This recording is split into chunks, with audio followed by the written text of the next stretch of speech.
الحمد لله رب العالمين والصلاة والسلام على سيد المرسلين وعلى آله وصحابه أجمعين. قال الله تعالى في القرآن العظيم والفرقان المجيد بعد أعوذ بالله من الشيطان الرجيم بسم الله الرحمن الرحيم.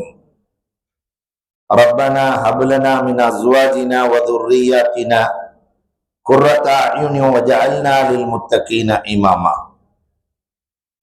وقال النبي صلى الله عليه وسلم لا يؤمن أحدكم حتى يكون هواه تبعا لما جئت به أو كما قال عليه الصلاة والسلام.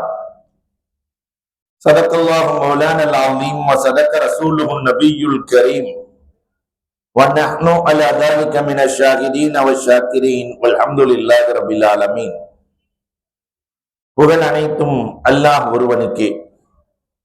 சாந்தியும் சமாதானமும் கண்மணி ரசூலுல்லாஹி ஸல்லல்லாஹு அலைஹி வஸல்லம் அவர்களின் மீதும் அவர்களை பின்பற்றிய உத்தம சத்திய சஹாபாக்கள், தாபஈன்கள், தபஅத் தாபஈன்கள், சுஹதாக்கள், சாலிஹீன்கள், நாதாக்கள், நல்லவர்கள், குறிப்பாக நம் அனைவரின் மீதும் அல்லாஹ்வின் சாந்தியும் சமாதானமும் என்றென்றும் நின்று நிலவட்டுமாகுக. அல்லாஹ் ரப்பல் ஆலமீன் இந்த ரமலானிலே கிடைக்க இருக்கிற எல்லா வகையான ரஹ்மத்துக்களையும் அல்லாஹ் நம் அனைவருக்கும் நல்கிடுவானாக. லைலத்துல் கத்ரை பெற்ற நல்லோர்களின் கூட்டத்தில் அல்லாஹ் நம்மை சேர்த்திடுவானாக. அல்லாஹ் ரப்பல் ஆலமீன் நமது குடும்பத்தை கண்குளிர்ச்சியான குடும்பமாக ஆக்கி அருள்வானாக. இந்த மஹல்லாவை அல்லாஹ் ரப்பல் ஆலமீன் தீனுக்கு தேர்ந்தெடுத்துக் கொள்வானாக. இந்த மஹல்லாவுக்காக யாரெல்லாம் பாடுபடுகிறார்களோ அத்துணை பேர்களுக்கும் அல்லாஹ் ரப்பல் ஆலமீன் ஈருலகத்திலும் பரக்கத்தையும் வெற்றியையும் தந்திடுவானாக என்று துஆ செய்தவனாக, குர்ஆன் போதிக்கும் குடும்ப அமைதிக்கான வழிமுறைகள் என்றொரு அழகான தலைப்பு வழங்கப்பட்டிருக்கிறார். அல் குர்ஆனிலே அல்லாஹ் நான் ஓதி காட்டிய வசனத்திலே அல்லாஹ் ரப்பல் ஆலமீன் ஒரு துஆவை கற்றுத் தருகிறான். எங்களுடைய மனைவி மக்களை எங்களுக்கு கண்குளிர்ச்சியாக ஆக்கிக் கொடு. இந்த கண்குளிர்ச்சியான குடும்பமாக நமது குடும்பம் மாற வேண்டுமானால் இதற்கு முஃபஸ்ஸிரீன்கள் ஒரு 10 வழிகளை சொல்லித் தருகிறார். எடுத்துச் செல்வதற்கு எளிதாக இருக்கும் என்பதற்காக நான் 10ஆக பிரித்து உங்களிடத்திலே சொல்கிறேன். குடும்பம் என்றால் கணவன் மனைவி, பெற்றோர் பிள்ளைகள், சகோதர சகோதரிகள், சம்பந்தப்புற உறவுகள், இது எல்லாம் சேர்ந்ததுதான் குடும்பம். இந்த குடும்பம் இது எல்லாம் சேர்ந்து அமைதியாகவும் நிம்மதியாகவும் வாழ்வதற்கு என்ன வழி? குர்ஆன் சொல்லுகிற வழி என்ன? இதைத்தான் உங்களோடு நான் பேசப் போகிறேன். முதலில் குடும்பத்திற்குள்ளே தஹஃபுதியத் வர வேண்டும். தஹஃபுதியத் என்று சொன்ன ஒருவரை ஒருவர் மதித்தல், இது இருந்தால் குடும்பம் நிம்மதி அடைந்து விடும். ஒருவரை ஒருவர் மதித்தல். ஒரு மனைவி கணவனிடத்தில் என்ன எதிர்பார்க்கிறார் என்று நினைக்கிறீர்கள்? உலகத்தில் இருக்கிற ஆண்டி முதல் அரசன் வரை இருக்கிற எல்லா மனைவியும் கணவனிடத்தில் எதிர்பார்ப்பது ஒன்றே ஒன்றுதான். 4 பேர் இருக்கிற சபையில் கணவன் என்னை மதிக்க வேண்டும். ஆனா எல்லா ஆம்பளைகளுக்கு ஒரு பழக்கம் இருக்கு. 4 பேர் இருக்கும் போதுதான் பொண்டாட்டி ஒரு மாதிரியா பார்ப்பான். எப்பயுமே எங்க வீட்டுக்காரமா நல்லாத்தான் சாப்பாடாக்கும், 4 பேர் வந்தாத்தான் உப்பை தூக்கி போட்டுருமா. இதுதான் அவருக்கு பிடிக்காது. ஆண்கள் கையிலே தஸ்பீக் இருப்பதை போல அவள் உள்ளத்திற்குள்ளே தஸ்பீக் இருக்கும். நாம எதையெல்லாம் பேசுறோமோ அதையெல்லாம் சேர்த்து வச்சுக்குவான். ஒரு நாள் தஸ்பீகுக்கு பிரச்சனை வருகிற போதுதான் 6 மாதத்திற்கு முன்னால் நீங்கள் சொன்னதை மறக்கவில்லை, 2 வருடத்திற்கு முன்னால் சொன்னதை மறக்கவில்லை, 2 வரிசையாக வந்துவிடும். அப்ப ஒரு மனைவி கணவனிடத்தில் எதிர்பார்ப்பது தஹஃபுல், என்னை மதிக்க வேண்டும். ஆயிஷா சித்திகா ரலியல்லாஹுவை பெருமானார் மதித்தார்கள். ஆயிஷா ரலியல்லாஹு வயது என்ன, நாயகத்தின் வயது என்ன? ஆயிஷா, என் மனம் தொழ நாடுகிறது, இரவு நேரத்தில் நீ அனுமதி கொடுக்கிறாயா? நான் கொள்கிறேன். மனைவியை மதித்து அனுமதி வாங்கிய அந்த கணவனின் வரலாறு இந்த உம்மத்திற்கு மிகப்பெரிய பாடம். என்றைக்காவது நாம் சொல்லிவிட்டு செல்லுகிறோமா மனைவியிடத்திலே? இன்னும் சுருங்க சொன்னால், நண்பனா மனைவியா என்று வருகிற போது மனைவியை விட நண்பனை தேர்ந்தெடுக்கிற குடும்பத்தில் நிம்மதி இருக்க, நண்பனை விட நம்முடைய லைஃப் பார்ட்னர் மனைவி முக்கியம் என்று நினைக்கிற குடும்பம் நிம்மதியை தொடரும். இதை போலவே கணவனும் மனைவியிடத்திலே மரியாதையை எதிர்பார்க்கிறார். கணவனை மதிக்கிற மனைவியும் வாழ்க்கையில் தோற்பதில்லை. அன்னை கதீஜா ரலியல்லாஹுவினுடைய வரலாறுகள் இந்த உம்மத்திற்கு பெரிய பாடம். வயசான காலம், ரசூலை விட 15 வயது மூத்தவர்கள். ஒரு நாள், பாத்திமா, என்னால் எழுந்திருக்க முடியவில்லை அம்மா, கொஞ்சம் கையை பிடித்து தூக்கம்மா, நான் எழுந்திருத்து நிற்க வேண்டும். கஷ்டப்பட்டு கையை பிடிச்சு எழுந்து பாத்திமா ரலியல்லாஹுவின் உதவியோடு அன்னை கதீஜா நிற்கிறார்கள். பாத்திமா கேட்டாங்க, ஏமா இவ்வளவு கஷ்டப்பட்டு எந்திரிக்கணும்?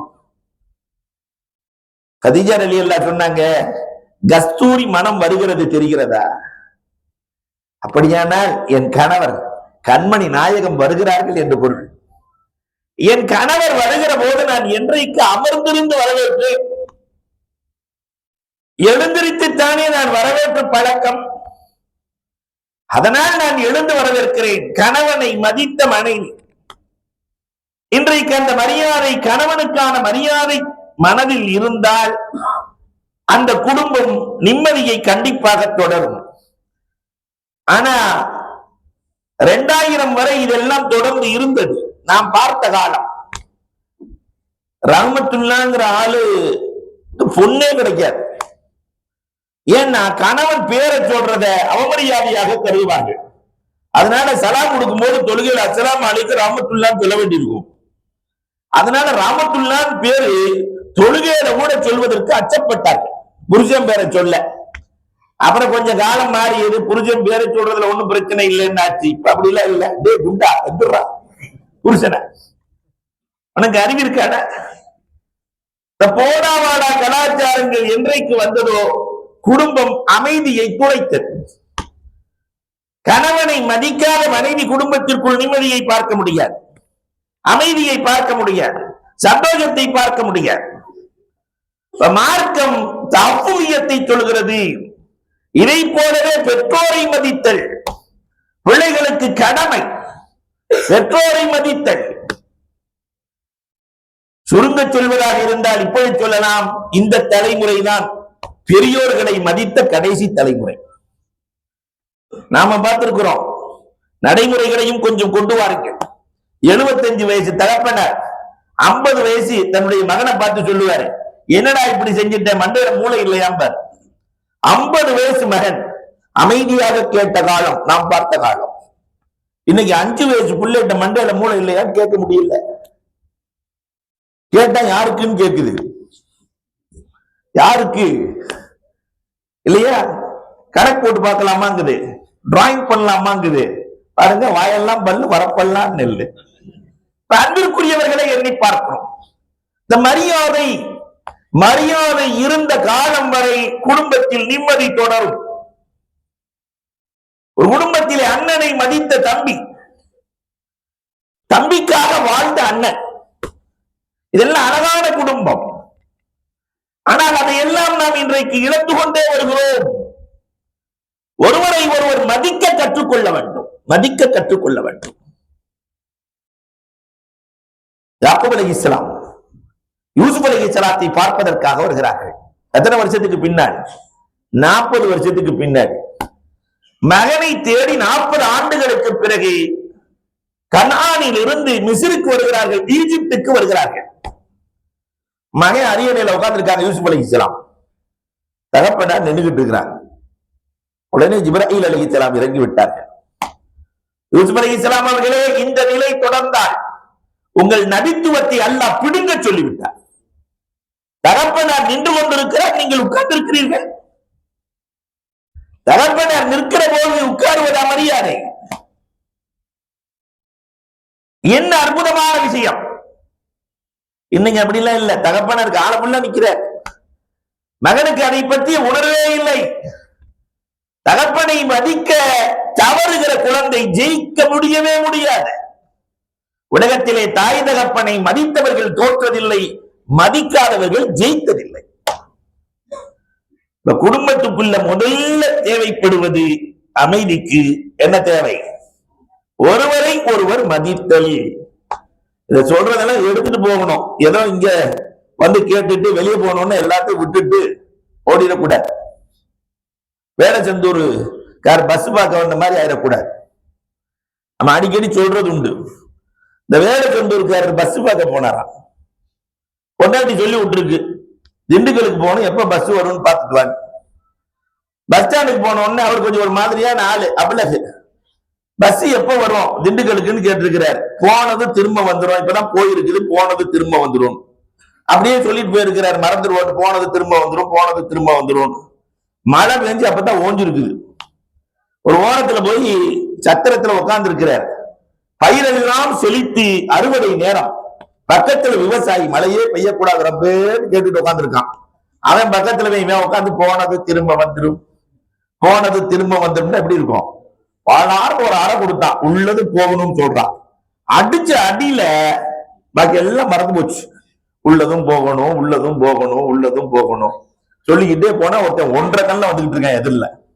அவன் பார்வையே ஒரு மாதிரியா பார்த்துட்டு வரான் 1.5 கண்ணில். அவன் பக்கத்துல போய் உள்ளதும் போகணும், உள்ளதும் போகணும், உள்ளதும் போகணும். அவன் ஒரு அறை கொடுத்து நல்லா தெரியுதுன்னு சொல்றான். இத மறந்துட்டான். நல்லா தெரியுது, நல்லா தெரியுது, நல்லா தெரியுது. திருடெல்லாம் தெரியாம, யாருக்கும் தெரியாம பொருளை பங்கு போட்டுக்கிட்டு இருக்கிறாங்க. அவன் பக்கத்துல போய் நல்லா தெரியுது, நல்லா தெரியுதுன்னு இருக்கான். அவன் ஒரு அறை கொடுத்து ஒண்ணும் தெரியலன்னு சொல்றான். வீட்டுக்குள்ள நுழையும் போது ஒண்ணும் தெரியல. இந்த கதை தான் நம்மள நிறைய பேத்துக்கு. நல்ல பயான்லாம் கேட்டுட்டு போவோம். வீட்டுல போய் பீவி மனைவி என்னங்க சொன்னாங்க, நல்லா பேசுனாங்க, என்ன பேசுறாங்க ஒண்ணும் தெரியல. அவன் வேலை செஞ்சவருக்கு நமக்கு வித்தியாசம் இல்லை. அப்ப சொல்லுகிற விஷயங்களை மனதிலே எடுத்து சென்று வாழ்க்கையில் நடைமுறைப்படுத்த வேண்டும். நிறைய இளைஞர்களை பார்க்கிறேன். மதிக்கிற குடும்பம் வாழ்க்கையில் தோற்பதில்லை. மதிக்க வேண்டும் என்ற பாடம் நாம் கற்பது மட்டுமல்ல, நம் தலைமுறைக்கு கற்றுத்தர வேண்டும். இரண்டாவது தஅத்துபியத், ஒழுக்கம்.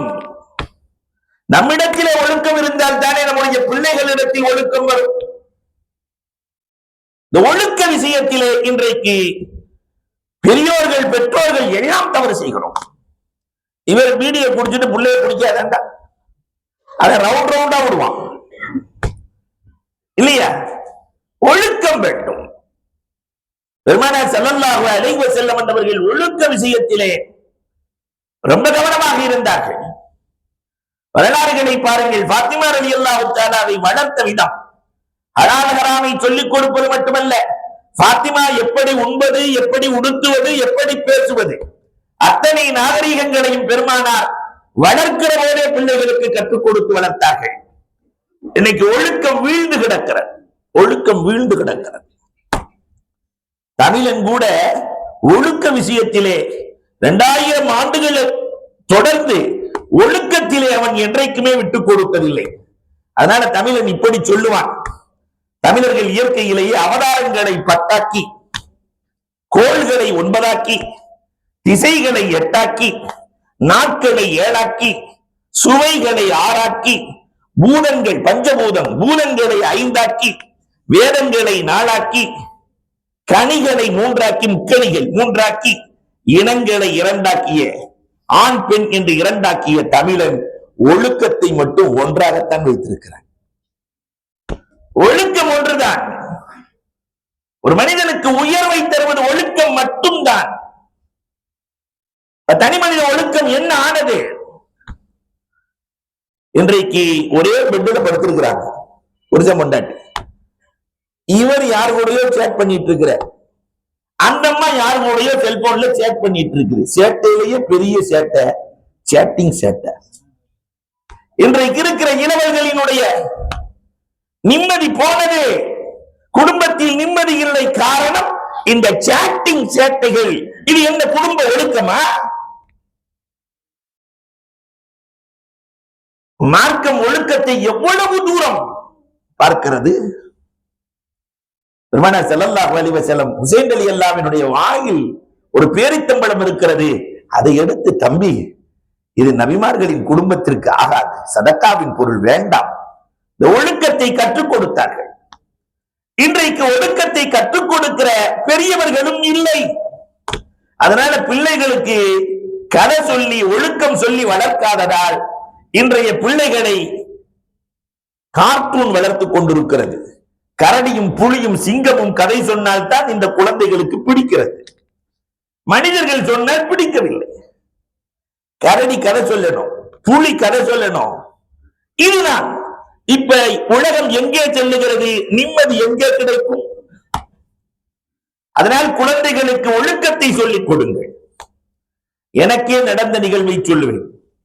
ஒரு வீட்டுக்கு போறோம், கதவை தட்டி உள்ள போயிட்டா ஒரு பையன் 6வது படிக்கிற பையன், 11 வயசு, ஒரு டான்ஸ் பார்த்துக்கிட்டு இருக்கிறான். என்ன பார்த்த உடனே ஆஃப் பண்ணிட்டான். பரவாயில்ல, நல்ல ஒழுக்கமான பையனா இருக்கிறான்.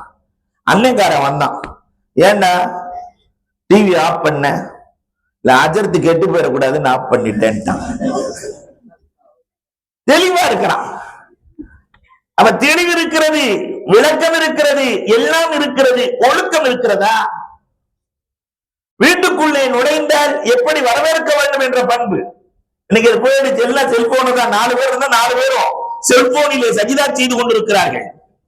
வீட்டுக்குள்ள போன உடனே அஜர்த்துக்கு சலாம் சொல்றா அப்படின்னா, அஜர்த்து அஸ்ஸலாமு அலைக்கும் திருப்பி செஞ்சு போயிருது. சுஜூதுல நல்லா இருக்கிறீங்களான்னு கேள்றா, அஜர்த்து நல்லா இருக்கீங்களா, திருப்பி எப்ப வந்தீங்கன்னு கேள்றா, எப்ப வந்தீங்க முடிச்சு. இப்படித்தான் இன்றைக்கு நம்முடைய இல்லங்கள் சென்று கொண்டிருக்கிறது. அந்த பிள்ளைகளுக்கு உறங்குகிற போது, நேரம் கிடைக்கிற போதெல்லாம் நபிமார்களின் வரலாறு, வலிமார்களின் வரலாறு, இறைநேசர்களின் வரலாறு, நாம் வாழ்ந்த வாழ்க்கையின் படிப்பினைகள் அத்தனையும் சொல்லி வளர்க்க வேண்டிய சூழல். நம்முடைய முன்னோர்கள் வளர்த்தார்கள், பெருமானார் கதை சொல்லி இருக்கிறார்கள். நம்முடைய முன்னோர்கள் கிழிந்த பாயிலே படுத்திருப்போம். சுலைமான் அலைஹிஸ்ஸலாத்தின் வரலாறு ஓடும். பாட்டி சொல்லுவாங்க, கிழிஞ்ச பாயில படுத்திருப்போம். சுலைமான் அலைஹிஸ்ஸலாத்துக்கு அல்லாஹ் ஒரு ஜம்காலத்தை கொடுத்தான். அந்த ஜம்காலம் 9 மைல் நீளம். அதுலதான் சேர் போடப்பட்டிருக்கும், அதுலதான் பார்லிமெண்ட் நடக்கும். வானத்திலே இருந்து கொண்டு பார்லிமெண்ட் நடத்துவார்கள். இதெல்லாம் கிழிஞ்ச பாயில படுத்துக்கிட்டு உயர்ந்த கருத்துக்கள். ஆனால் இன்றைக்கு உயர்ந்த மெத்தையிலே படுத்துக் கொண்டு கிழிந்து போன கருத்துக்களை பார்த்து கொண்டிருக்கிற பிள்ளைகளை நாம் பெற்றிருக்கிறோம். அன்பிற்குரியவர்களே, ஒழுக்க விஷயத்தில் இந்த உம்மத் கூடுதல் கவனம் எடுக்க வேண்டும். பிள்ளை வளர்ப்பு மிக மிக முக்கியம். அதிபு அவுலாதக்கும் அசினு ஆதாவுக்கும் இன்னும் அவுலாதக்கும் அதிகத்தும் நிலைக்கும். பெருமானார் சொல்லுகிறார்கள், குழந்தைகள் என்பது அல்லாஹுவின் அன்பளிப்புகள். நமக்கு அன்பளிப்பு கொடுத்தா அந்த அன்பளிப்பு எங்க வைப்போம்? வீட்டுல உயரமான இடத்துல வைப்போம். அன்பளிப்புகள். அதனாலதான் தமிழ்ல பெற்றோர் என்று சொல்லுகிறான். நாம உருவாக்கல, யாரோ கொடுத்திருக்கிறாங்க, பெற்றிருக்கிறோம். பெற்றோர். இந்த அன்பளிப்புகளை நாம் உருவாக்கி இருக்கிறோமா? சரியாக ஒழுக்கத்தோடு உருவாக்கி இருக்கிறோமா? ஒவ்வொருவரும் கேட்க கடமைப்பட்டிருக்கிறோம். கடந்த காலங்கள் எப்படியோ போகட்டும், இனி வருகிற காலங்களில் நம்முடைய பிள்ளைகளுக்கு தீன் கொடுத்து, ஒழுக்கத்தை கொடுத்து, மார்க்கம் கொடுத்து, இஸ்லாமிய வரலாறுகளை கொடுத்து வளர்க்கிற நல்லவர்களாய் மாற வேண்டும். அல்லாஹ் கபூல் செய்வானாக. மூன்றாவதாக தாருஃபியத். நான் திரும்பி 10 என்னன்னு கேட்பேன். ஆமா, மூன்றாவது தாருஃபியத். ஒவ்வொருவருக்கும் ஒரு எல்லை இருக்கிறது. அந்த எல்லை என்ன என்று தெரிந்திருக்க வேண்டும். வீட்டுக்குள்ள எல்லாத்தையும் விடுவோமா? முசாஃபிருக்குன்னு ஒரு எல்லை இருக்கிறது, வெளியில இருந்து வந்தவங்களுக்குன்னு ஒரு எல்லை இருக்கிறது, குடும்பஸ்தர்களுக்கு என்று ஒரு எல்லை இருக்கிறது, கணவன் மனைவிக்கு என்று ஒரு எல்லை இருக்கிறது, இல்லையா? ஒவ்வொருவருக்கும் ஒரு எல்லை வீட்டுக்குள். இதை போலவே கணவன் என்றால் யார், மனைவி என்றால் யார், பெற்றோர் யார், பிள்ளைகள் யார், அவர்களின் மரியாதை என்ன, அவர்களுக்கான தாருஃப், அவர்கள் யார் என்று தெரிந்திருக்க வேண்டும். அப்பொழுதுதான் உருவாக்க முடியும். மனைவி யார்? மனைவியின் தியாகத்தை என்றைக்காவது புரிந்தோமா? புரியவே இல்லையே. கல்யாணம் பண்ணின புதுசுல பார்த்தா 2 பேரும் பைக்ல போறத பார்த்தா அடே அப்பா, 2 பேரும் ஒரு உருவமாக தெரிவார்கள். கல்யாணம் பண்ண புதுசுல அவ்வளவு ஒட்டிட்டு போவாங்க. ஒரு 3 வருஷம் 4 வருஷம் ஆச்சுன்னா அந்த அம்மா அப்படி சட்டையை இறுக்கமா புடிச்சுட்டு உட்காந்துருக்கு பின்னாடி. கீழே விழுந்தா 2 பேரும் சேர்ந்து போயிடணும், தனியாக்கினா போயிடக்கூடாதுன்னு. ஒரு 5 வருஷம்லாம் ஆச்சுன்னா அந்த ஒட்டியும் ஒட்டாமடி லேசா புடிச்சிருக்கும், லேசா புடிச்சிட்டு போகும். அப்படின்னாவே கல்யாணம் பண்ணி ஒரு 5-6 வருஷம் ஆச்சு. 10 வருஷம்னு ஆச்சுன்னாக்க தெச்சே இருக்காது, பின்னாடி அப்படியே பிடிச்சிக்கும். நீ ஓட்டியா பார்க்கலாம். பார்க்கிற போதே பிரியமில்லை என்பது தோன்றுகிறது. அன்பிற்குரியவர்களை எண்ணி பார்க்கிறோம். மனைவி யார் தெரியுமா? ஒரு 50 வருஷம் வாழ்றவங்கள்ட்ட போய் கேட்டு பாருங்களேன், கணவன் மனைவியாக வாழக்கூடியவர்கள்ட்ட கேட்டு பாருங்க, இந்த மனைவியின் அன்பு எப்படிப்பட்டது என்று. 50 வருஷம், 50 வருஷத்துக்கு எத்தனை மாசம்? அண்ணா இருக்காரவங்க கணக்குல புளிந்தாங்க. எவ்வளவு? 600 மாதங்கள். 600 மாதமும் சமையல் செய்து கொடுப்பவள் அவள் தான். வேலைக்கு ஆள் வச்சாலும் அந்த அம்மா போய் நின்னாத்தான். அவள் தான் சமையலுக்கு என்று மாதம் 5000 போட்டால் கூட 600 மாசத்துக்கு என்னாச்சு? 30 லட்சம் ரூபாய் நம்ம கொடுக்கணும் மனைவிக்கு. வீட்டுல வாட்ச்மேன் யாரு? நான் சிங்கப்பூர் போறேன், மலேசியா போறேன், ஹஜ்ஜுக்கு போறேன், சைனா போறேன், போயிட்டு வர்றேன் என்று சொல்லிட்டு போறோமா இல்லையா? அத்தனையும் வீட்டை பாதுகாத்து, கணவனினுடைய இல்லையா பொருளாதாரத்தை, குழந்தையை பாதுகாத்து, தன் கற்பையும் பாதுகாத்து நடக்கிறாளே அந்த கண்மணி. வாட்ச்மேனுக்கு ஒரு 10,000 போட்டா கூட 600 மாசத்துக்கு எவ்வளவு வச்சு? 60 லட்சம். வீட்டுல ஆயா வேலை பார்க்கிறது யாரு? தேர்ச்சி கொடுக்கிறது யாரு?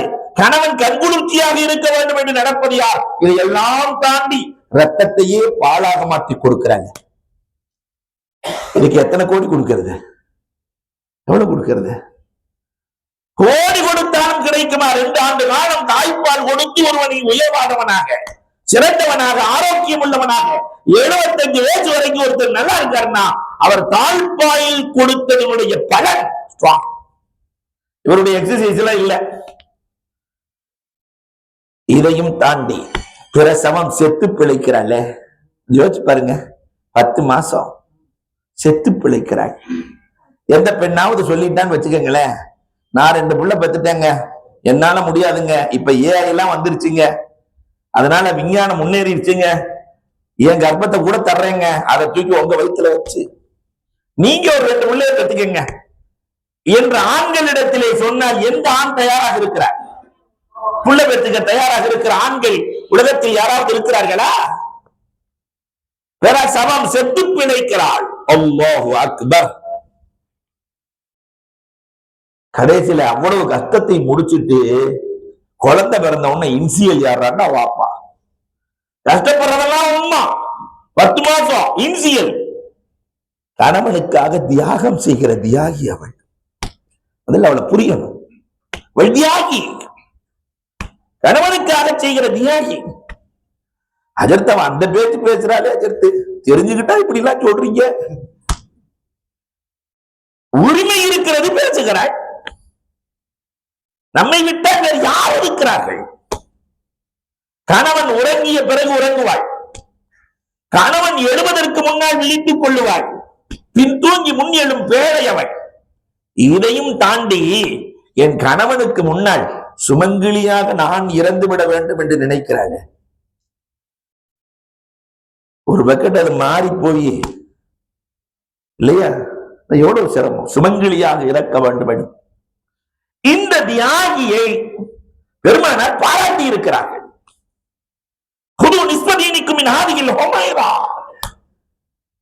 என் ஆயிஷாவிடத்தில் மார்க்கத்தில் பாதையை எடுங்கள். என் வாழ்க்கையில் கதீஜாவை போல ஒரு பெண் கிடைக்கவே இல்லை. பெருமானார் பாராட்டுகிறார்கள். இந்த ஹப்சா பகல் முழுவதும் நோன்பு நோட்பார்கள், இரவு முழுவதும் நின்று வணங்குவார்கள். ஹப்சாவை போட வருமா? பெருமானார் பாராட்டுகிறார்கள். என்ன அழகான குடும்பம். என் மனைவி யார் தெரியுமா? ஜைனப். கை நீளமானவள். பெருமானார் சொன்னோன்னு எல்லாரும் கை தடுத்து போனாங்களாம். ஜைனப் தூங்கும் போது அளந்து பார்த்திருக்கிறாங்க. டேப் போட்டு அளந்து எல்லா கை மார்த்தா இருக்குது, ரசூல்ல கை நீளம் சொல்லி இருக்கிறாங்க. ரசூல்லாட்டே போனாங்களாம். ரசூல தூங்கும் போது அளந்து பார்த்தா எல்லா கையும் ஒரே மார்த்தா இருக்குது. பெருமானார் சிரித்துக் கொண்டே சொன்னார்கள், கை நீளம் என்றால் அதிகம் தர்மம் செய்கிற சிந்தனை உள்ளவள் என் மனைவி என்று பெருமானார் பாராட்டுகிறார்களே. அப்ப மனைவியின் தியாகம் என்ன என்பதை நாம் முதலில் புரிய வேண்டும். இன்னைக்கு தொட்டதுக்கெல்லாம் தலாக், எடுத்ததுக்கெல்லாம் தலாக். மனைவி யாருன்னே புரியல. இந்த நிலை மாற வேண்டும்.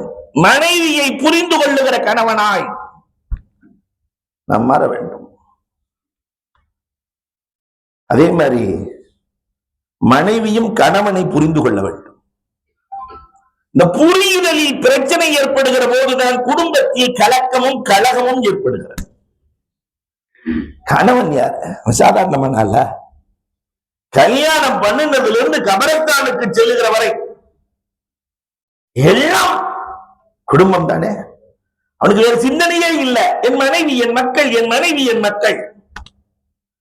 நாம சின்ன பிள்ளையா இருக்கும் போதெல்லாம் சொல்லுவாங்க, டேய் பிள்ளைகள்கிட்ட சொல்லுவாங்க, டேய் நான் 10 மாசம் தாண்டா வயிற்றுல சுமந்த உன்னை இறக்கி வச்சுட்டேன்டா.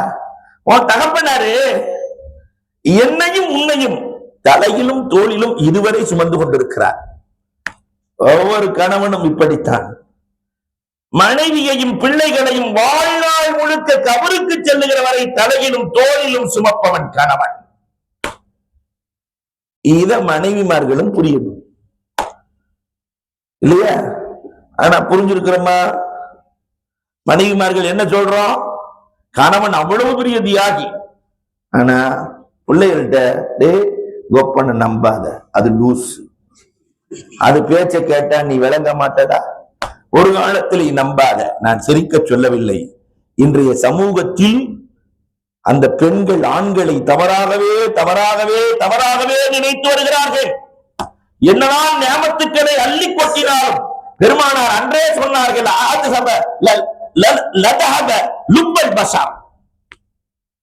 எவ்வளவு பெரிய அறிவாளியாக இருந்தாலும் அந்த அறிவை மழுங்க செய்து விடுவாய். இன்றைக்கு அந்த தன்மை வந்துவிட்டது. பிள்ளைகள்கிட்ட சொல்லிக் கொடுத்ததின் விளைவு என்ன தெரியுமா? இன்றைக்கு நடந்து கொண்டிருக்கிற நிகழ்வை சொல்லுகிறேன். பிள்ளைகள்கிட்ட தகப்பனை பத்தி தப்பா சொல்லி சொல்லி சொல்லி சொல்லி கடைசியில் 60 வயது தகப்பன் வீட்டிலே அனாதையாக வாழ்கிறார். பக்கத்திலே உட்கார்ந்து பேசுகிற பிள்ளைகள் இல்லை. பாப்பா நீங்க எப்படி இருக்கீங்க? உங்களுக்கு என்ன வேணும்? என்ன தேவை? நான் செய்றேன் பாப்பா.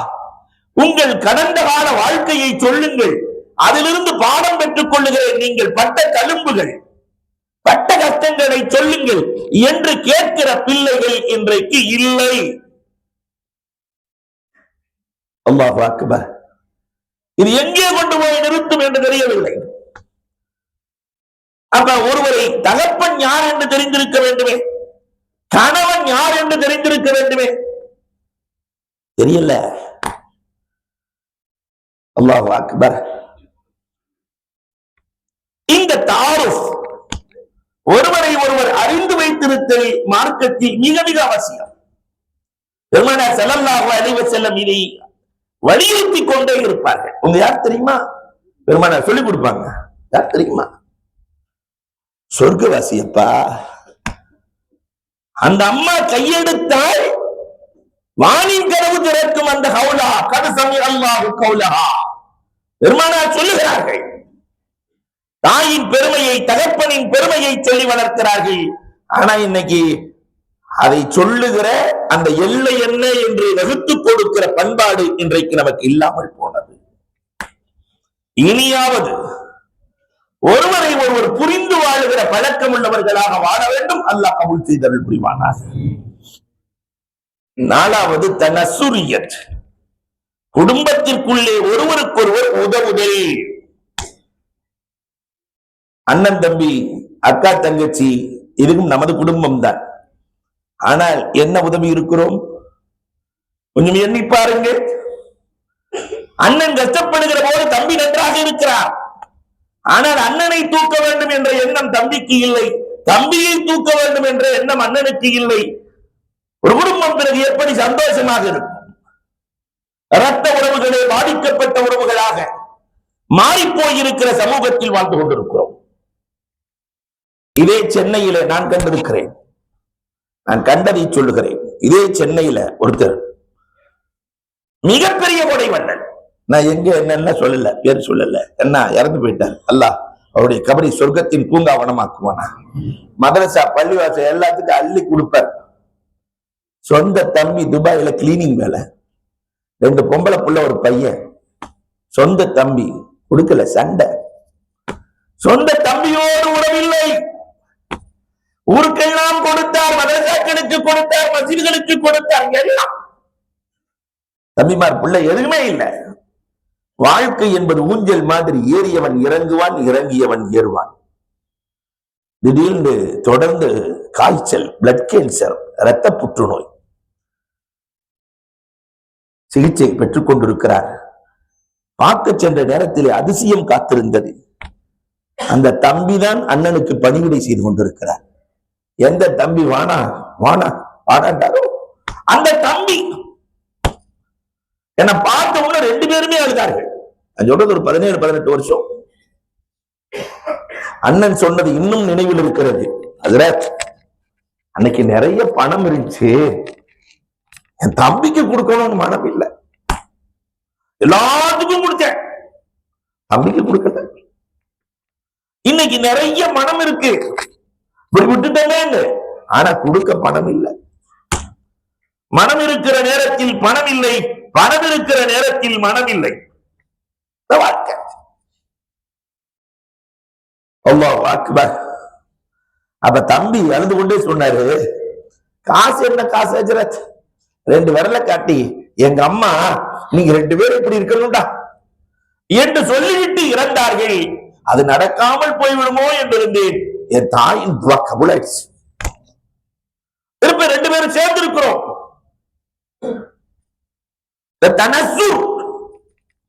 ஒருவருக்கொருவர் உதவுதல் வேண்டும், அதுவும் உறவுகளுக்குள்ளே உதவுதல் வேண்டும். அல்லாஹ் ஒருத்தருக்கு பணத்தை கொடுக்கிறான்னு சொன்னாக்கா அவர் வச்சுக்கிறதுக்கா கொடுக்கிறான்? மற்றவர்களுக்கும் கொடுத்து மகிழ்வதற்காக. அன்பிற்குரியவர்களே, காசு பணத்தில் நிம்மதி இருக்கிறது என்றால் அது தவறு. நிம்மதியை அல்லாஹ் உறவுகளுக்குள்ளே கொடுப்பதற்குள் வைத்திருக்கிறார். கொடுக்கும் போது ஒரு சுகம், அதில் தான் நிம்மதி. காசு பணத்தில் அல்லாஹ் நிம்மதியை வைக்கவே இல்லை. ஈசா அலைஹிஸ்ஸலாத்தின் வரலாறை ரசூலுல்லாஹ் சொல்கிறார்கள். ஈசா அலைஹிஸ்ஸலாத்தின் வரலாறு. ஈசா அலைஹிஸ்ஸலாம் வந்துகிட்டு இருக்காங்க, ஒரு குச்சியை ஊண்டிக்கிட்டே வர்றாங்க பாலைவனத்துல. ஏன்னா அந்த பாதை திரும்ப தெரிய வேண்டும் என்பதற்காக குச்சியை ஊண்டிக்கிட்டே வர்றாங்க. ஒரு இடத்துல டம் டம்னு சத்தம் கேட்குது. தோண்டுனா உள்ள தங்க குடம், சின்ன குடம், அதுக்குள்ள தங்க காசு. நாம இருந்தா என்ன செய்வோம்? அல்ஹம்துலில்லாஹ் தூக்கிடுவோம். அப்ப ஈசா அலைஹிஸ்ஸலாம் பார்த்தாங்க, யா கத்லா உர்ரி கைரி, உலகார பாவிய நீ என்ன விட்டு, நான் அவனை தொட மாட்டேன் போயிட்டாங்க. ஒரு 5 நிமிஷத்துல நம்மள மாதிரி ஒரு ஆள் போனார். போனா தங்க குடம், தங்க காசு, அல்ஹம்துலில்லாஹ் எடுத்தார். பக்கத்துல ஒரு ஆளு, நானும் பார்த்துட்டேன் நான் மச்சான், நம்ம ஊர் பாஷையில சொல்றேன், இன்னைக்கு அப்படித்தானே பேசிக்கமா, யாரை பார்த்தாலும் மச்சான் மச்சான். நான் பார்த்துட்டேன் மச்சான், எனக்கும் பங்கு இருக்கு, வேற வழி இல்ல. சரி தங்க காசை பிரிச்சாச்சு, 2 பேரும் பாதி பாதியா பிரிச்சாச்சு. பிரிச்சு முடிச்சோன்னு அவங்க நான் அந்த கோடம் அப்படின்னா, அப்ப இந்த கோடம் முதல்ல பசியா இருக்கு, போய் சாப்பாடு வாங்கிட்டு வாடா மச்சான், சாப்பிட்டுட்டு குடத்தை பத்தி பேசலாம். நான் சாப்பாடு வாங்க போனேன், நீ குடத்தை ஆட்டை போட்டுருவேன், அந்த வேலைலாம் வேணாம், நீ போய் வாங்கிட்டு வா. சரி நான் குடத்தை வாங்க சாப்பாடு வாங்க போயாச்சு, நானே வாங்கிட்டு வர்றேன். அதற்குள்ளே மூளை வேலை செய்கிறது. பக்கத்தில் இருக்கிற மரத்தின் குச்சியை ஒடித்து கூர்மையாக்கி கொண்டான். சாப்பாடு வாங்கிட்டு வந்து கீழே வச்சானும் என்னவோ ஒரே குத்து, ஆளை குத்தி அவனுடைய தங்க காசு எல்லாத்தையும் எடுத்துட்டு இப்ப குடம் தங்க காசு முழுமையும் இவன் கையில இருக்கு. ரொம்ப சந்தோஷம். பேஷ் பேஷ். சாப்பாடு கடுமையான பசி. உட்காந்து சாப்பிட்டானோ என்னவோ இவனும் செத்து போயிட்டான். ஏன்னா வர்ற வழியில அவன் விஷத்தை கலந்து கொண்டு போட்டான். இவன் தங்க குடம் தங்க காசு எல்லாம் இருக்கு. 2 பேரும் மூத்தா போய் கிடக்குறான். மாலை நேரத்துல ஈசா அலைஹிஸ்ஸலாம் வந்தாங்க. சொன்னாங்க, யா கத்தலாம் உலகார பாவிய 2 பேருக்கு அதுக்குள்ளே போட்டியா? காசு பணம் உலகத்தில் நிம்மதியை கொடுக்கும் என்றால் அது தவறு. காசு பணத்தால் அல்லாஹ் காசு பணத்திற்குள் நிம்மதியை வைக்கவே இல்லை. நீலமுழங்கு சொத்து சுகம். இங்கே ஒருத்தர் இருக்கிற, நான் பேர்லாம் சொல்ல மாட்டேன், எப்பயுமே சொல்லுவார், ஹஸ்ரத் எனக்கு அண்ணா நகர்ல 3 சைட் இருக்கு, இடத்த வாங்கி போட்டிருக்கிறேன். பெசன் நகர்ல 4 இடம் வாங்கி போட்டிருக்கிறேன். பரமக்குடி அவர் சொந்த ஒரு பரமக்குடியில நான் ஒரு 4 ஏக்கர் வாங்கி போட்டிருக்கிறேன். ஒரு நாள் கூப்பிட்டு, ஆஜியா அந்த இடமும் உங்களை பார்த்து அப்படிதான் சொல்லிட்டு இருக்குது. இடம் என்ன பார்த்து என்ன சொல்லுது? உங்க தாத்தாவை நான் தான் வாங்கி போட்டிருக்கிறேன், உங்க அத்தாவே நான் தான் வாங்கி போட்டிருக்கிறேன், கொஞ்ச நாள்ல உங்களையும் நான் தான் வாங்கி போடுறேன். இதில் என்ன பெருமை இருக்கிறது? காசு வேணமோ இடமோ உலகத்தில் நிம்மதியை தராது. உலகத்திலே நிம்மதிக்கான சாதனம் உறவு, அண்ணன் தம்பி அக்கா தங்கை சேர்ந்திருக்கிறதை இந்த சீலத்துர் ரஹம். இதற்குள்ளே அல்லாஹ் ரப்பல் ஆலமீன் ஆக உயர்வான நிம்மதியை வைத்திருக்கிறார். போர்க்களமாக வெளியே தெரியும், பார்த்தா ஒருத்தர் பேசுறது, ஆனால் சந்தோஷமும் நிம்மதியும் அல்லாஹ் கொடுத்தலில் வைத்திருக்கிறான், ஒருவருக்கொருவர் உதவுதலில் வைத்திருக்கிறான். அதனால அண்ணனுக்கு உதவுறமே, தம்பிக்கு உதவுறமே, கவலையே படாதீர்கள். கொடுத்தவன் கொடுக்க சொன்னான், நாம் கொடுத்து கொண்டிருக்கிறோம். இந்த தன்மையும் நமக்கு வர வேண்டும். 5வது தஅஸ்ஸுரியத், தனக்கு தேவை இருக்கிற போது பிறருக்கு உதவுதல். இதுக்கு அல்லாஹ் வழங்குற வெகுமதி இருக்கா இல்லையா? இதுதான் ஒரிஜினல் நிம்மதி. அல்லாஹ் ஒரிஜினல் நிம்மதியை எதுல வச்சிருக்கிறான்னு தெரியல. தனக்கு தேவை இருக்கும், ஒரு வண்டி வாங்கலான்னு வச்சிருப்பாரு காசு, பையனுக்கு ஃபீஸ் கட்டணும், தனக்கு வேணா பிள்ளைக்கு ஃபீஸ் கட்டிடலாம் அப்படின்னு ஃபீஸ் கட்டும் போது ஒரு சந்தோஷத்தை அல்லாஹ் வழங்குவான். அதுல வண்டி வாங்க எல்லாம் மறந்து போயிடும், எல்லாம் மறந்து போயிடும். பிள்ளைக்கு ஒரு வீடு வாங்கி தருவார், அவர் கட்ட கஷ்டம் எல்லாம் மறந்து போயிடும். தனக்கு தேவை இருக்கிற போது பிறருக்கு வழங்குதல், இது குடும்பத்தில் மட்டும்தான் நடக்கும் இல்லையா? அம்மாவுக்கு தேவை, தான் சாப்பிடாம கொண்டு போய் பிள்ளைக்கு கொடுக்கும், தான் சாப்பிடாம அக்கா, தான் சாப்பிடாம கொண்டு போய் தம்பிக்கு கொடுக்கும். இது ஒரு ஆனந்த உலகம். அதெல்லாம் இன்றைக்கு இல்லாமல் போய்விடுமோ என்று எண்ண தூண்டுகிறது. அன்னை ஆயிஷா சித்திகா ரலியல்லாஹு தஆலா எப்படி எல்லாம் வாழ்ந்தாங்க. அந்த தஅஸ்ஸுருக்கு எழுதுவார்கள் தர்ஜுமத்துல் புகாரியில, இமாம் புகாரி எழுதுகிறார்கள், ஆயிஷா ரலியல்லாஹு தஆலா வீட்டுல தானே ரசூலுல்லாஹ் வஃபாத் ஆனாங்க. அப்ப ரசூலை எங்கு வஃபாத் ஆகிறார்களோ அங்கு அடக்க வேண்டும். அப்ப ரசூல் ஸல்லல்லாஹு அலைஹி வஸல்லம் ஆயிஷா ரலியல்லாஹு வீட்டில் அடக்கப்படுகிறார்கள். ஆயிஷா ரலியல்லாஹு பயங்கர சந்தோஷம், யா அல்லாஹ் நான் மௌத்தானாலும் இங்குதான் அடங்கணுறப்பே, நான் மௌத்தானே இங்குதான் அடங்கணுறப்பே. 2.5 வருஷத்துல தகப்பனார் சொல்லி அனுப்புகிறார்கள், ஆயிஷா நான் வஃபாத் ஆகிவிட்டால் ரசூலினுடைய நெஞ்சுக்கு நேராக என்னை அடக்குவாயா? ஆயிஷாவுக்கு 2 சந்தோஷம், தகப்பனாரும் கிடைச்சிட்டாரு, கணவரும் கிடைச்சிட்டாரு, 2 சந்தோஷம். அல்ஹம்துலில்லாஹ் வாப்பா அடக்கப்பட்டாச்சு. அல்லாஹ் இங்கதான் நான் அடங்கணுறப்பே. ஆயிஷா ரலியல்லாஹு கேட்டுக்கிட்டே இருக்கிறாங்க. அதுக்கப்புறம் ஒரு 10 வருஷம் 4 மாசம் 13 வருஷமா கேட்டாச்சு. உமர் ரலியல்லாஹு தஆலா ஷஹீதாக்கப்படுகிற போது தன் மகனை அனுப்புகிறார்கள். அந்த அபூபக்கர் ரலியல்லாஹு நெஞ்சுக்கு நேரா ஆயிஷா வீட்டுல நான் அடங்க அனுமதி கிடைக்குமா? உமர் ரலியல்லாஹு அந்நிய மனிதர், உள்ளே வந்தால் ஆயிஷாவுக்கு அங்கே இடம் இல்லை. நம்ம பெண்ணா இருந்தா என்ன செஞ்சிருப்பாங்க? நான் துவா கேட்டுக்கிட்டு இருக்கிறேன், இன்னொருத்தர் அந்த வேலையை வானான்றாங்க, நான் தான் இங்க அடங்கணும்பாங்க. ஆயிஷா ரலியல்லாஹு விடத்துல அந்த செய்தி வருகிற போது கொஞ்சமும் யோசிக்கவில்லை. ஆயிஷா ரலியல்லாஹு தஆலா நான் ஜன்னத்துல் பக்கி பொது கபருக்கு சென்று விடுகிறேன், உமர் ரலியல்லாஹுவை இங்கே அடக்குங்கள். இதுதான் தஅஸ்ஸுர். தனக்கு தேவை இருக்கிற போது பிறருக்கு கொடுத்து மகிழுதல், இது குடும்பத்திற்குள் தான் நடக்கிறது. அல்லாஹு அக்பர். அல்லாஹ் இந்த தஅஸ்ஸுரியத்தையும் கொடுக்க வேண்டும். ஆறாவதாக, குடும்பம் என்று சொன்னாலே தஹம்முலியத், கஷ்ட நஷ்டங்கள் இருக்கும், அதிலே சகிப்புத்தன்மையோடு வாழுதல், இது ரொம்ப முக்கியம். கணவன் மனைவி பெற்றோர் பிள்ளை எல்லாத்திலையும் கஷ்டங்கள் இல்லாத வாழ்க்கை இல்லை. உலகத்துல பிறந்தாச்சு, பிறப்பதற்கே கஷ்டப்பட்டுத்தான் பிறந்தோம் இல்லையா? அத்தனை துளி விந்துக்கள் போராடி அந்த போராட்டத்தில் வென்று இவர் சமூகத்திற்கு வந்திருக்கிறார். அப்ப சமூகத்திலும் போராட வேண்டும் இல்லையா? பொறுமையோடு இருக்க வேண்டும் இல்லையா? அந்த பொறுமை குடும்பத்திற்குள் வந்ததா? அல்லாஹ் அக்பர். இப்னு ஜௌசி வரலாற்றை எழுதுவார்கள். இப்னு ஜௌசி ரஹ்மத்துல்லாஹ் விகடமான மனிதர். இப்னு ஜௌசி என்ன கேள்வி கேட்டாலும் பதில் சொல்வார். அவ்வளவு ஆட்கள் பெற்ற இப்னு ஜௌசி, அவருக்கு கிடைச்ச மனைவி மாஷா அல்லாஹ், பயங்கரமான மனைவி. இப்னு ஜௌசி மனைவி ஒருத்தர் 4000 கிலோமீட்டர் தாண்டி இப்னு ஜௌசியை பார்க்க வந்திருக்கிறார். இவர் 900 பேருக்கு 90000 பேருக்கு முரீது கொடுத்தவர் இப்னு ஜௌசி. 90000 பேருக்கு அவரை பார்க்கலான்னு சொல்லிட்டு வந்தார். உந்துருஸ்ல இருந்து பிறப்பு இப்னு ஜௌசியை பார்க்க வந்தா, வீட்டுக்கு போய் இப்னு ஜௌசி இருக்காரான்னு கேட்க, நீங்க எங்க இருந்து வந்திருக்கீங்கன்னு கேட்டுச்ச நம்ம மனைவி. நான் உந்துருஸ்ல இருந்து 4000 கிலோமீட்டர் தாண்டி வர்றேன், இந்த லூச பார்க்க 4000 கிலோமீட்டர் தாண்டி வந்தீங்கன்னு அந்த அம்மா. என்னடா கணவனை லூசுங்குது இந்த அம்மா.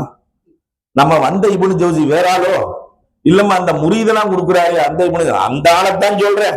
அந்த ஆள் வீட்டுக்கெல்லாம் வரவே இல்லை, காட்டுலதான் கிடப்பான் என்று சொல்ல இவருக்கு ஒரு மாதிரி ஆயிடுச்சு. சரி வந்தது வந்தோம், பார்த்துட்டு போலான்னு காட்டுக்கு போனா இப்னு ஜௌசி சிங்கத்துல சவாரி செஞ்சு வந்துட்டு இருக்கிறார். சிங்கத்துல சவாரி. நேரா போனவரு கொஞ்சம் தில்லகியான ஆளு. நேரா போனவன்னு கேட்டாரு, ஏங்க வீட்டுல அந்தம்மா இந்த சவாரி செய்து, காட்டுல நீங்க சிங்கத்துல சவாரி, ஒண்ணுமே புரியலங்க. அப்ப இப்னு ஜௌசி சொன்னாங்க, என் மனைவி இடத்தில் நான் பொறுமையாக இருப்பதால் என் ரப்பு எனக்கு காட்டை வசப்படுத்தி கொடுத்திருக்கிறான். காட்டை இது உலகத்தில் இருக்கிற எல்லோருக்கும் நடக்கிற இயல்பு. கொஞ்சம் பொறுமை. இதெல்லாம் 2000 வரைக்கும் இருந்துச்சு. நாம பார்த்த காலம் 1980 வாக்குல எல்லாம் எப்படி நடக்கும்னா, ஏதாவது குடும்ப பிரச்சனைன்னா இந்த மருமக லெட்டர் போடும். வாப்பா என்னை மாமியா இப்படி பேசினாங்க, நாத்தனா இப்படி பேசினாங்க, என்னால இருக்கவே முடியல வாப்பா, நீங்க அவசரமா வந்து கூட்டிட்டு போங்க வாப்பா அப்படின்லாம் கடிதம் போடும். இந்த கடிதம் போய் சேர ஒரு 3 நாள், அவர் கரெக்ட் வர்றதுக்கு ஒரு 3-4 நாள், ஒரு வாரம், அதுக்குள்ள 2 பேரும் சேர்ந்துருவாங்க. ஒன்னா உட்காந்து பேசிட்டு இருப்பாங்க. தகப்பனார் வரும்போது ஒன்னா உட்காந்து பேசிட்டு இருப்பாங்க. இந்த பிள்ளையே கேட்கும் தகப்பனாரை பார்த்து, என்னவாப்பா சொல்லிக்காம ஒட்டிய, அடக்கழுத போன வாரம் நீதான் லெட்டர் போட்ட, சொல்லிக்காம ஒட்டனா. இதெல்லாம் நம்ம பார்த்த காலம். இப்ப அப்படிலாம் இல்ல. ஒரு சின்ன விஷயம்னாலும் செல்போன் ஆன் பண்ணி வச்சிருந்தா சண்டையே ஸ்டார்ட். செல்போன் ஆன் பண்ணி வச்சுட்டு அங்க சண்டை போட்டா தாய் தகப்பனுக்கு எப்படி இருக்கும்? அப்படி ரத்த கொதிப்பு வந்துடும், வேகமா ஏறும், இப்படியோ அம்மா இனி ஒரு நிமிஷம் கூட அந்த வீட்டுல இருக்க வேணாம், ஓலாவுக்கு போன் பண்ற ஓடி வந்துரு, முடிஞ்சு. ஓலாவுக்கு போன் பண்ற ஓடி வந்துரு, குடும்பம் நடுத்து. எங்கே நிம்மதி வரும்? தாமுல் பொறுமை. பாத்திமா ரலியல்லாஹு தஆலா, அலி ரலியல்லாஹு கூட 8 ஆண்டுகள் வாழ்ந்தார்கள். பாத்திமா ரலியல்லாஹு தஆலா 8 வருஷம். கடைசி சக்கராத் ஹால். பாத்திமா ரலியல்லாஹு தஆலாவின் வரலாறை கொஞ்சம் திரும்ப திரும்ப படியுங்கள். என்னைக்கு மௌத்தாகிறாங்களோ அன்னைக்கு கணவனின் ட்ரெஸ்ஸ துவைக்கிறாங்க. கணவனின் ஆடையை துவைத்த பாத்திமா. கடும் காய்ச்சல். அலி ரலியல்லாஹு வந்து கேட்கிறாங்க, ஏமா இவ்வளவு காய்ச்சல்ல துவைச்சிட்டு இருக்கிறீங்க? இல்ல, நாளைக்கு அல்லாஹ் கணவனுக்கு செய்யற கடமையில குறை செஞ்சுட்டியேன்னு என்ன கேட்கக்கூடாது, அதனால் நான் துவைத்துக் கொண்டிருக்கிறேன். தூக்கிட்டு போய் படுக்க வச்சு, அம்மா உனக்கே முடியல, நான் மனசுல இருக்கிறத சொல்லிடுறேம்மா, உன்னை திருமணம் முடிச்சு 8 வருஷம் ஆச்சு, இதுவரைக்கும் எனக்கு அது வேணும் இது வேணும்னு கேட்டதே இல்லையே பாத்திமா, எதுக்குமே நீ கேட்டதில்லை அம்மா பாத்திமா. ஒரே ஒரு நாள் ஒரு மாதுளை வேண்டும் என்று கேட்டாய், அதையும் நான் வாங்கி வருகிற போது ஒரு ஏழை கேட்டார் என்று கொடுத்து விட்டு வெறுங்கையோடு வந்து விட்டேன் அம்மா பாத்திமா, என்னை மன்னித்துக் கொள்ளம்மா, என்ன மன்னிச்சிருமா பாத்திமா. அல்லாஹ் அக்பர். பெருமானார் ஸல்லல்லாஹு அலைஹி வஸல்லம் மருமகன் அழுதுட்டு கேட்கிறாரு, மன்னிச்சிருமா பாத்திமா. பாத்திமா என்ன பதில் சொன்னாங்க தெரியுமா? திருமணத்தை அன்றே பெருமானார் என்னிடத்தில் சொன்னார்கள், என்னுடைய தகப்பனார், அம்மா உன் கணவர் அலி ரொம்ப ஏழம்மா, அலிட்ட அது வேணும் இது வேணும்னு நீ கேட்டு அவர் வாங்கி கொடுக்க முடியாமல் அவர் வெட்கப்படுவதை கண்டால் நான் துக்கப்பட வேண்டி இருக்கும் அம்மா. அவர்கிட்ட போய் அது வேணும் இது வேணும்னு கேட்காதம்மா. பாத்திமா ரலியல்லாஹு தஆலா சொல்கிறார்கள், என்ன அழகான வாழ்க்கை, துன்பத்தில் பங்கு கொண்ட வாழ்க்கை, கஷ்டத்தில் பங்கு கொண்ட வாழ்க்கை. இந்த வாழ்க்கையை நாம் கற்றுக் கொடுக்க வேண்டும், பிள்ளைகளிலிருந்தே கற்றுக் கொடுக்க வேண்டும். நான் பட்ட கஷ்டம் என் பிள்ளைக்கு கூடாது, நான் பட்ட கஷ்டம் என் பிள்ளைக்கு கூடாது எல்லாம் சொல்லுகிறோம். ஆனால் பட்ட கஷ்டத்தில் ஏற்பட்ட சந்தோஷம் என்ன என்பதை பிள்ளைகளுக்கு சொன்னோமா? இதுதான் இன்றைக்கு தேவை. வெறும் சந்தோஷத்தை மட்டுமே கஷ்டமில்லாமல் பார்த்த பிள்ளைகள் எல்லா நிலைகளிலும் சந்தோஷமாக இருக்க வேண்டும் என்று நினைக்கிறார்கள். இன்றைக்கு நிறைய ஆண் பிள்ளைகள் 30 வயதை தாண்டியும் திருமணம் முடிக்க மறுக்கிறார்கள். நிறைய பெண் பிள்ளைகள் 30 வயதை தாண்டியும் எனக்கு கணவன் வேண்டாம் என்கிறார்கள். நம் சமூகத்தில் இந்த கொடுமைக்குள்ள எல்லாம் எங்களால இருக்க முடியாதுங்கிறாங்க. திருமண வாழ்க்கையை கொடுமையாக, நாங்க ரொம்ப சுதந்திரமாக இருக்கிறோம், எங்களை சிறைக்குள் தள்ள வேண்டாம் என்று சொல்லுகிற ஆண்களும் பெண்களும் நம் சமூகத்தில் நுழைந்து விட்டார்கள். தம்முள் இல்ல, பொறுமை இல்லை என்றால் சொர்க்கம் இல்லை. இன்னமா யுவஃபஸாபிரூன அஜ்ருஹும் பிகைரி ஹிசாப். யாருக்கு கணக்கில்லாமல் அல்லாஹ் கொடுக்கிறான். குர்ஆனிலே அல்லாஹ் சொல்லுகிறான், யார் பொறுமையோடு இருக்கிறார்களோ கணக்கில்லா சந்தோஷம், கணக்கில்லா சுகம், கணக்கில்லா பாசம். காண பிடிச்சே பொறுமையை இழந்து விட்டோம். தம்முள் வேண்டும். ஏழாவதாக தஹ்வியத், குடும்பத்துக்குள்ள ஒருவருக்கொருவர் அன்பளிப்புகளை பகிர்தல். அண்ணன் தம்பிக்கு கொடுக்கிறது, கணவன் மனைவிக்கு கொடுக்கிறது, அக்கா மகனுக்கு கொடுக்கிறது. இந்த அன்பளிப்புகள் பாசத்தை அதிகரிக்கும். பெருமானார் ஸல்லல்லாஹு அலைஹி வஸல்லம் அன்புமகள் ஃபாத்திமாவுக்கு அன்பளிப்பு கொடுத்திருக்கிறார்கள். ஆட்டுக்குட்டியை அன்பளிப்பு கொடுத்த வரலாறு இருக்கிறது. அன்பளிப்புகளை பகிர்தல். அதிசயம் என்ன தெரியுமா? உலகத்திலே நாம் பார்த்த அதிசயம், மருமக மாமியாவுக்கு மீறி மீறி போன என்ன அன்பளிப்பு செய்வாங்க? மருமக மாமியாவுக்கு மெட்ராஸ்ல எல்லாம் என்ன அன்பளிப்பு செய்யறாங்க? மாமியா மருமகளுக்கு அல்ல, மருமகள் மாமியாவுக்கு அன்பளிப்பு செய்வது என்ன தெரியுமா? திட்டுக்களைத்தான், திட்டுக்களைத்தான் அன்பளிப்பு செய்வார்கள். என் மாமியா இருக்காளே கொடுமைக்காரி, சேலத்துல ஒரு அம்மாவுக்கு ஜடாமுனின்னு பேர் வச்சிருக்கு. இந்த ஜடாமுனி வரும் அப்படின்னு, யாருமா ஜடாமுனி? எங்க மாமி தான். நவுது பில்லா. ஒவ்வொருத்தருக்கு ஒரு பேர். ஆனால் அன்னை கதீஜா ரலியல்லாஹ், ரசூலுக்கு பால் கொடுத்த தாய் ஹலீமத்து சாதியா ரலியல்லாஹு தஆலா வருகிற போது தன்னுடைய மாமிக்கு 20 ஒட்டகைகள் அன்பளிப்பு. 20 ஒட்டகைகள். இது வரலாறு, ஹதீஸ். அப்ப மாமிக்கு மருமக அன்பளிப்பு கொடுத்துட்டா அந்த குடும்பத்துல சண்டை வருமா? மாமியா மருமக சண்டை வருமா? நாம 20 ஒட்டகை சொல்லல, 20 சவரனை சொல்லல. 4 தடவை சேலை மாமியாவுக்கு எடுத்து கொடுத்துருக்கோம். மருமக, மாமி ஒரு 5000 ரூபாய் சேலை நீங்க வச்சுக்கோங்க மாமி, நீங்க வச்சுக்கோங்க மாமி, இந்த வீட்டை ஆண்டவர்கள் நீங்கள், நீங்க நல்லா இருங்க. 5வது தடவை மாமியே, அம்மா நான் வாழ்ந்த கட்ட போதும்மா, நீ அனுபவி. மாமியே கடைக்கு சென்று எடுத்து கொடுக்கிற சூழல் வந்து விடுமே. அந்த அளவுக்கு கூட நம் சமூகத்தில் மருமகளுக்கு பொறுமை இல்லையே. அன்புக்குரியவர்களை எண்ணி பார்க்க வேண்டும். அன்பளிப்புகள், இந்த துபாயில எல்லாம் பார்த்தாக்கா அந்த மீன் இருக்குது, டிப்ஸ் கொடுப்பான். எல்லாத்தையும் கூட்டிட்டு போயிட்டு அப்படி டால்பின் ஒரு சுத்தி கொண்டு வந்து விட்டுரும். அதுக்கு ஒரு 4 மீன் டிப்ஸ், சின்ன சுட்டி மீன், சின்ன சின்ன டிப்ஸுகள், சின்ன சின்ன அன்பளிப்புகள் பெரிய பெரிய பிரச்சனைகளை தீர்த்து வைக்கும். அப்ப குடும்பங்களுக்குள்ளே அன்பளிப்புகளை பகிர்கிற பழக்கம். பெருநாள்லாம் வரப்போகுது, என்ன பிடிக்குமோ ஒரு சின்ன அன்பளிப்பு இல்லையா?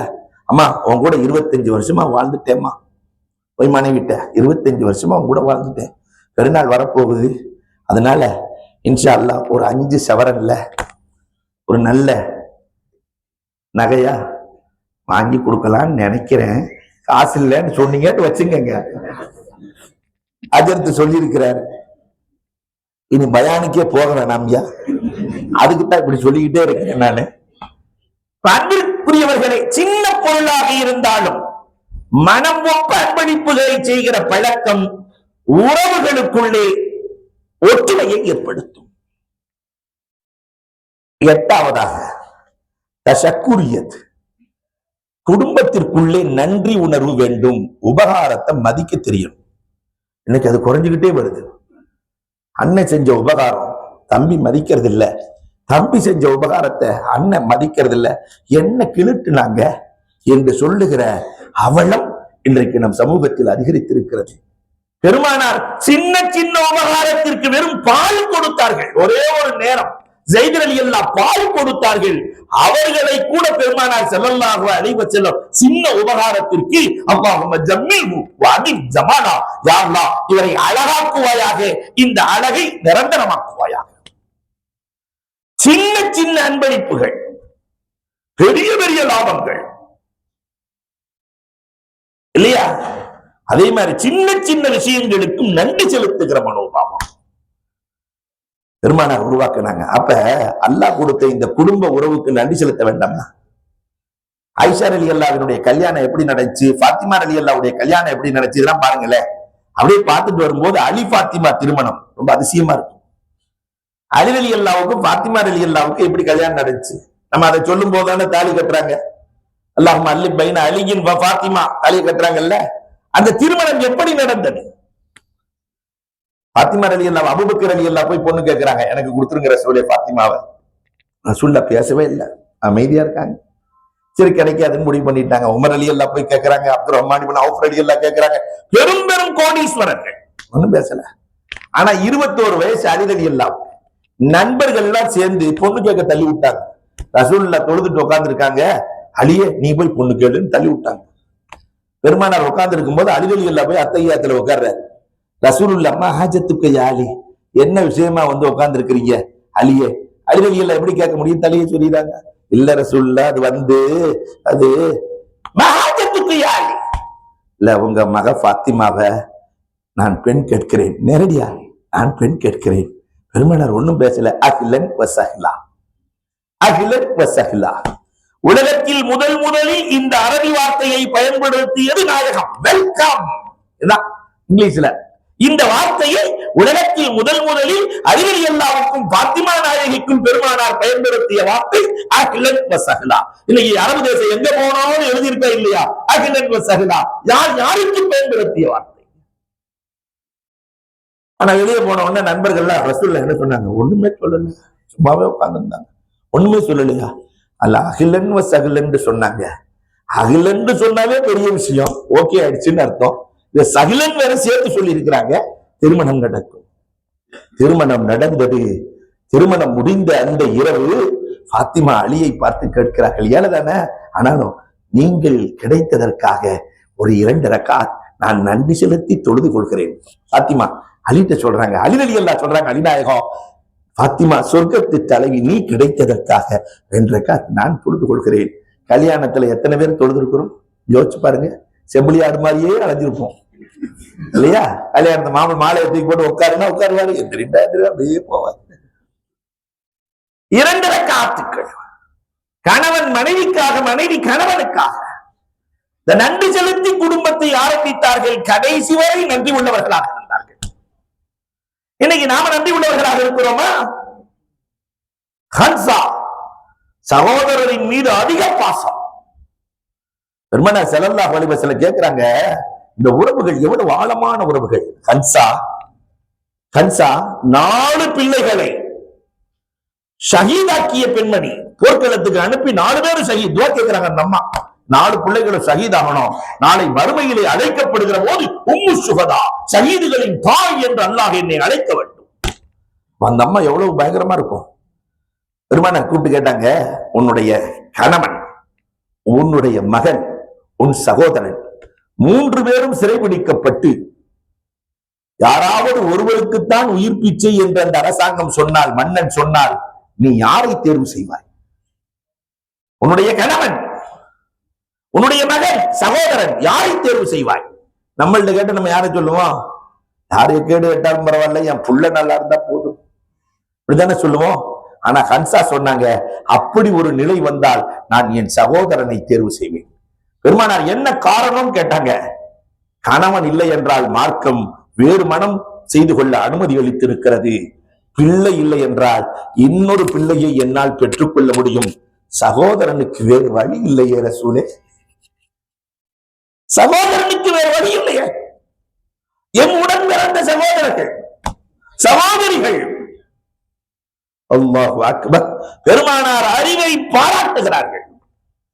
நாம இந்த சகோதர சகோதரிகளோடு எப்படி இருக்கிறோம் என்பதை கொஞ்சம் இங்கே நாம் குடும்பம் அமைதியாகவும் நிம்மதியாகவும் இருக்க வேண்டுமானால் இந்த உறவுகளோடு சேர்ந்து இருக்க வேண்டும். அல்லாஹ் கொடுத்த உறவுக்கு நன்றி செலுத்த வேண்டும். 9வதாக தவஜ்ஜுஹியத். அல்லாஹு அக்பர். ஒருவரை ஒருவர் தவஜ்ஜுஹ் என்றால் இந்த குடும்பம் நன்றாக இருக்க வேண்டும் என்று எல்லோருமே அந்த குடும்பத்தை தவஜ்ஜுஹ் செய்ய வேண்டும். தாய் தன்னுடைய பிள்ளைகளை தவஜ்ஜுஹ் செய்வாள். அப்படின்னா கண்காணிக்க வேண்டும். குடும்பம் நல்லா இருக்கணுங்கிற கண்காணிப்பு குடும்ப தலைவனுக்கு வேணும். எப்படியோ நடக்குது ஓட்டும் அப்படின்னு போச்சுன்னு சொன்னா, கண்காணிப்பு இல்லாத குடும்பம். வீட்டுல நம்முடைய கடைகள்ல கேமரா போட்டு கண்காணிக்கிறோம். அப்ப நம்முடைய குடும்பத்திற்கான கண்காணிப்பு என்ன? கண்காணிக்கப்படாத குழந்தைகள் தருதலைகளாக மாறுவார்கள். தீன் கொடுக்காத கண்காணிப்பு இல்லாத குழந்தைகள். அல்லாமா துல்ஃபிகார் எழுதுகிறார்கள், அந்த தாய் கண்காணிப்பால் ஏற்படுகிற பலன்கள் என்ன என்று எழுதுகிறார்கள். இதே லாகூரில ஒரு பையனுக்கு மிக உயர்ந்த வேலை கிடைக்கிறது. மிக உயர்ந்த வேலை, சாப்ட்வேர் கம்பெனி. இப்ப ரீடிங்ல இருக்கிற கம்பெனி அது. அன்பிற்குரியவர்களே, அந்த கம்பெனில அவருக்கு வேலை கிடைக்கிறது. Micro software. நீங்க பத்திரிகையில எல்லாம் படிக்கலாம். வேலை கிடைத்து உச்சத்தை அடைகிறார். அமெரிக்காவுக்கு நீங்கள் வர வேண்டும், அமெரிக்காவிலே வந்து உங்களுடைய பதவியை இன்னும் கொஞ்சம் கூட்டிக் கொள்ளலாம், இவ்வளவு சம்பளம்லாம் எல்லாம் எழுதணும்னு அவர் பதில் கடிதம் எழுதுகிறார். என் வீட்டுக்கு நான் ஒரே பிள்ளையே, என் பெற்றோர்கள் வயதானவர்களாக இருக்கிறார்கள், அவர்களை விட்டு விட்டு எவ்வளவு கோடி கொடுத்தாலும் என்னால் வர முடியாது. என்னுடைய இந்த வாலிபம் அவர்களின் கண்குளிர்ச்சியாக இருக்க வேண்டும். இன்னைக்கு நிறைய பெற்றோர்கள் பிள்ளைகளை வெளிநாட்டுக்கு அனுப்பிச்சுட்டு தனியா 2 பேரும் கண்ணாசை பத்தல, அந்த பேர பிள்ளைகளை சும்மா அப்படி கண்ணுல பாக்குறாங்க, போட்டோல பாக்குறாங்க, கண்ணாசை பத்தல. எத்தனை இளைஞர்கள் தன் பெற்றோருக்காக வாழ்ந்திருக்கிறார்கள். தனக்காகவே வாழ்ந்த பெற்றோர்கள், வளர்ந்த பெற்றோர்கள், உருவாக்கிய பெற்றோர்கள், இவர்களுக்காக இவர்கள் எவ்வளவு வாழ்ந்தார்கள். அள்ளி கொடுத்த பெற்றோர்களுக்கு கிள்ளி கொடுக்க மனம் இல்லாத இளவர்கள் இன்றைக்கு உருவாகி வருகிறார்கள். தவஜ்ஜுஹ் வேண்டும். பிள்ளைகளை கண்காணிச்சு மார்க்கம் கொடுத்து ஒழுக்கம் கொடுத்து வளர்க்கணும். நிறைவாக தஃபக்குரியத், இந்த சிந்தனையை சமூகத்திற்கு கொடுத்து கொண்டே இருக்க வேண்டும். தஃபக்குர் என்ன? 25 வருஷத்துக்கு பின்னாடி நம்ம குடும்பம் ஆலமரம் மாதிரி விரிஞ்சு அது எப்படி இருக்கணுங்கிற பிளான் வேண்டும். ஒரு பிளான் இல்லாத குடும்பம், எதுக்குமே பிளான் இல்ல. நம்ம பிள்ளை எப்படி வருவான், எப்படி இருப்பான்? ஹிந்தா இஸ்லாமிய வரலாறு. தன் மகன் முஆவியா, ஏழை முஆவியா, ஒண்ணுக்குமே வழி இல்லாத முஆவியா, காலில் அணிய செருப்பு இல்லாத முஆவியா 5 மாகாணங்களின் அதிபதியாக மாற வேண்டும் என்று அந்த தாய் திட்டமிட்டு வளர்த்தாள். முஆவியா 5 மாகாணங்களுக்கு அதிபதியாக மாறினார். அனஸ் ரலியல்லாஹுவின் தாயார் உம்மு சுலைம் ரலியல்லாஹு தஆலாவினுடைய திட்டம், அந்த பிள்ளைகள் ஆக உயர்வாக, அனஸ் ரலியல்லாஹு தஆலா ஆக உயர்வாக இருந்தார்கள். அப்ப திட்டமிட்ட குடும்பமாக நம் குடும்பம் அமைய வேண்டும். அதற்கு தஃபக்குர் வேண்டும். இந்த 10ம் இருந்தால் ஈருலகத்திலும் சிறக்கலாம். அல்லாஹ் ரப்பல் ஆலமீன் கேட்டதின்படி அமல் செய்கிற பாக்கியத்தை எனக்கும் உங்களுக்கும் நசீபாக்குவானாக. நம்முடைய குடும்பத்தை நிம்மதியான அமைதியான குடும்பமாக அல்லாஹ் ஆக்கி அருள்வானாக. இந்த 10 வழிகளையும் எடுத்து சென்று வாழுகிற நல்லவர்களாய், பெரியோர்களை மதிப்பவர்களாய், விட்டு கொடுத்து வாழ்பவர்களாய் அல்லாஹ் ஆக்குவானாக. வாஹிரு தஅவானா அல்ஹம்துலில்லாஹி ரப்பில் ஆலமீன். அல்ஹம்துலில்லாஹி ரப்பில் ஆலமீன். அல்லாஹும்ம ஸல்லி அலா சய்யிதினா நபியினா மௌலானா முஹம்மதின் வ பாரிக் வ ஸல்லிம் அலைஹி. ரப்பனா ஹப் லனா மின் அஸ்வாஜினா வ ذُرِّيَّتِنَا قرة أعين وجعلنا للمتقين إماما ربنا آتنا في الدنيا حسنة وفي الآخرة حسنة وقنا عذاب النار اللهم إنك عفو تحب العفو فاعف عنا يا كريم يا رحيم يا الله اللهم كن لنا ولا تكن علينا اللهم اختم بالسعادة آجالنا وحقق بزيادة أعمالنا وكرم بالعافية عدونا وآصالنا واسبب سجال عفوك على ذنوبنا ومن علينا بإصلاح عيوبنا اللهم اجعل التقوى زادنا وفي دينك اجتهادنا وعليك توكلنا واعتمادنا اللهم خفف عنا ثقل الأوزار وارزقنا عيشة الأبرار اللهم اكفنا واصرف عنا شر الأسرى اللهم اعتق رقابنا رقاب آبائنا وأمهاتنا وإخواننا وأخواتنا من النار ربنا آتنا في الدنيا حسنة وفي الآخرة حسنة وقنا عذاب النار صلى الله تعالى وسلم على خير خلقه سيدنا محمد وآله وصحابه أجمعين والحمد لله رب العالمين صلى الله على محمد صلى الله عليه وسلم صلى الله على محمد صلى الله عليه وسلم صلى الله على محمد يا ربي صل وسلم